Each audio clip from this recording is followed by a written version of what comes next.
अस्सलाम वालेकुम जमात पंजाब, कैसे हैं आप जी। उम्मीद है खैरियत से होंगे। और पढ़ाई कैसी जा रही है? अल्हम्दुलिल्लाह, अच्छी मेहनत कीजिए बच्चे।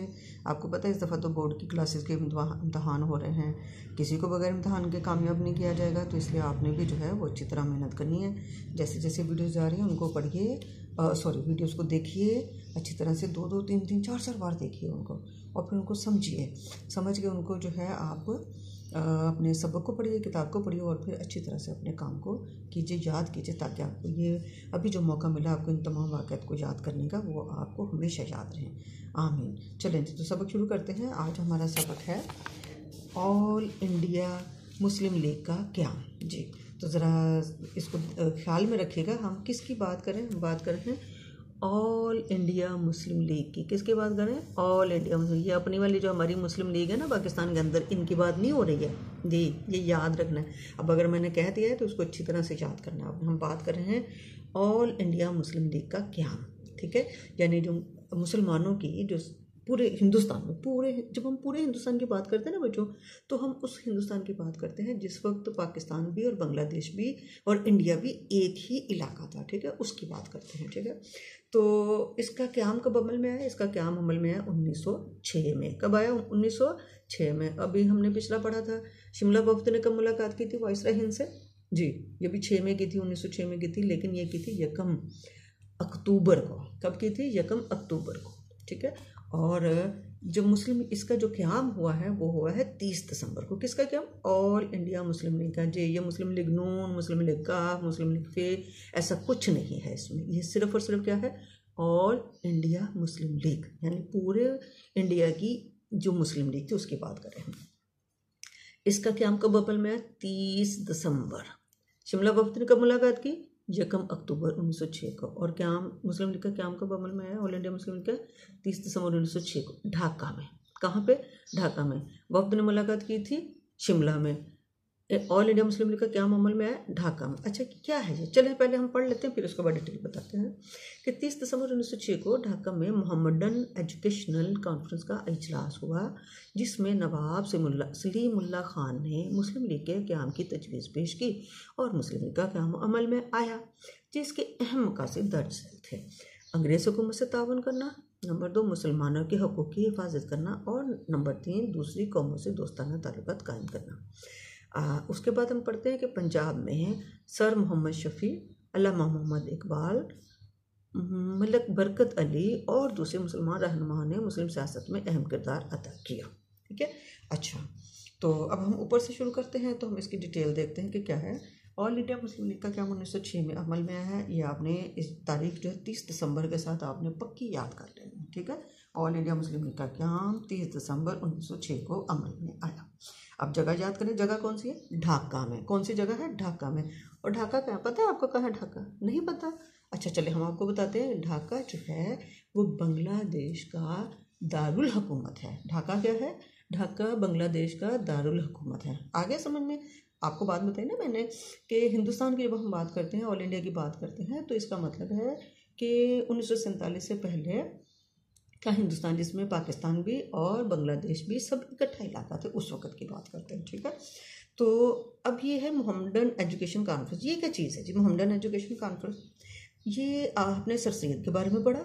सर सैयद अहमद ख़ान की जो तहरीक थी, जिसे तहरीक सर सैयद की तहरीक कहते हैं, इसमें जो है जी क्या नाम इसका हम देखते हैं। सर सैयद अहमद ख़ान तहरीक अलीगढ़ कहा जाता है, ठीक है, जो तहरीक थी जिसको तहरीक अलीगढ़ कहा जाता है। तो इसमें उन्होंने जो है मुख्तलिफ़ चीज़ों के, जैसे कि मुसलमानों की बेहतरी के लिए काम कर रहे थे, मुसलमानों की तालीम की तरफ तवज्जो दे रहे थे, मुसलमानों के हुनर की तरफ तवज्जो दे रहे थे। तो एक उन्होंने जो तालीम से मुतल्लिक जो कॉन्फ्रेंस बनाई थी, उसका नाम उन्होंने मोहम्मदन एजुकेशन कॉन्फ्रेंस रखा था। और इसका सालाना इजलास होता था, यानी हर साल इसका इजलास होता था।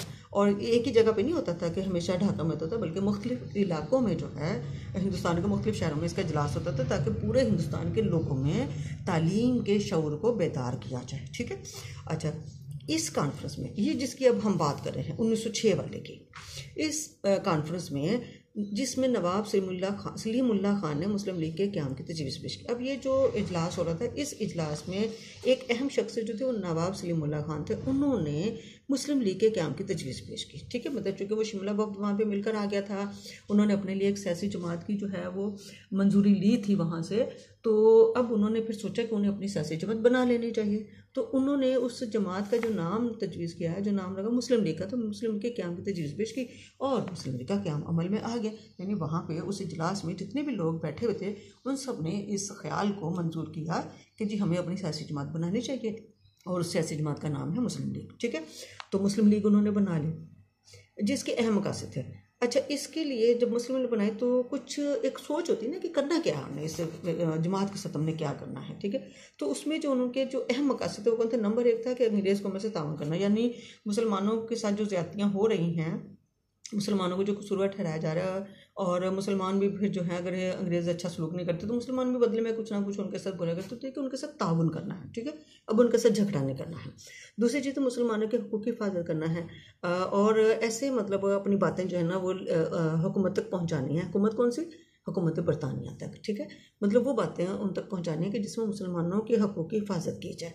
फिर तीसरी चीज़ थी कि दूसरी कौमों से दोस्ताना ताल्लुकात कायम करने। अब ये है कि जब यहाँ रह रहे हैं, इकट्ठे रह रहे हैं, तो किसी से जो जगह अगर हिंदू हमारे साथ जुल्म कर रहे हैं या अंग्रेज़ जुल्म कर रहे हैं या तो उनके साथ झगड़ा नहीं करना, बल्कि उनके साथ दोस्ताना ताल्लुकात रखने हैं सारी कौमों के साथ, चाहे वो अंग्रेज़ हैं, चाहे हिंदू हैं, चाहे सिख हैं, कोई से भी जो है ना वो है, उसमें सबके साथ ताल्लुकात कायम रखने हैं। अच्छा, इसी उसमें जो है पंजाब से जो है ना ये जो हमारी बनी थी मुस्लिम लीग, ऑल इंडिया मुस्लिम लीग, फिर बार बार लफ्ज़ है ऑल इंडिया मुस्लिम लीग, जो बनी थी इसमें जो है पंजाब से, पंजाब तो हमारा सूबा है ना जिसमें हम रहते हैं।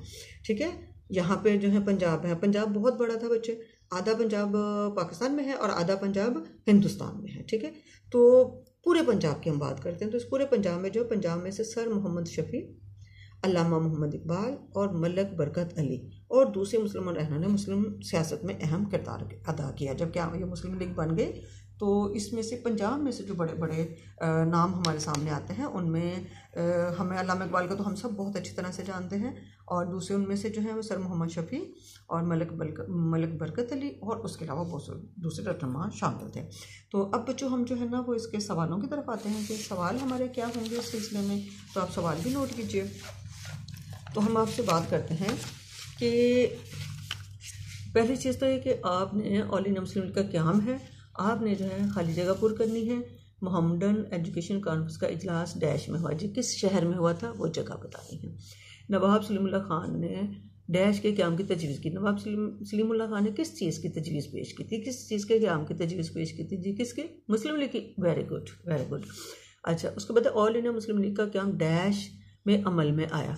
अब ये वो जो है ना 1906 तो हमने लिखा हुआ है, अब आप ज़रा तारीख़ बता दीजिए इसकी, कौन सी तारीख़ को अमल में आया। ठीक हो गया। अच्छा, उसके बाद अब सवालों के जवाब आपने देने हैं। तो सवाल हमारे हैं, नंबर 1 है ऑल इंडिया मुस्लिम का क़याम कब अमल में आया, वो आपने क्या करना है, तारीख़ बतानी है, कौन सी तारीख़ को कहाँ अमल में आया। सॉरी। तो उसे ऑल इंडिया मुस्लिम लीग के क़याम की तजवीज़ किसने पेश की? अब ये बताइए कि ये किसने तजवीज़ पेश की कि हमें मुसलमानों की जमात बनानी चाहिए। ऑल इंडिया मुस्लिम लीग के क़याम के मकासद बताइए, ये तो बिल्कुल ही क्लियर है आपके सामने है। फिर उसके बाद पंजाब में किन सियासतदानों ने मुस्लिम सियासत में अहम किरदार अदा किया, नाम बताइए। अब वो जो नाम है, अहम नाम है पंजाब की तरफ से, उनके नाम आपने बताने हैं। ओके बच्चों, वीडियो को अच्छी तरह से देखिएगा, बार बार देखिएगा, थोड़ा सा कुछ क्या, लेकिन कोशिश करती हूँ कि आपको जो है वो स्टोरी की शक्ल में बता के आपको दिलचस्प बना सकूँ, आप उसको पढ़ते पढ़ते समझ जाएँ।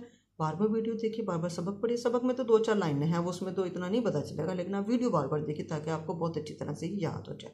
ओके बच्चों, अल्लाह हाफिज़।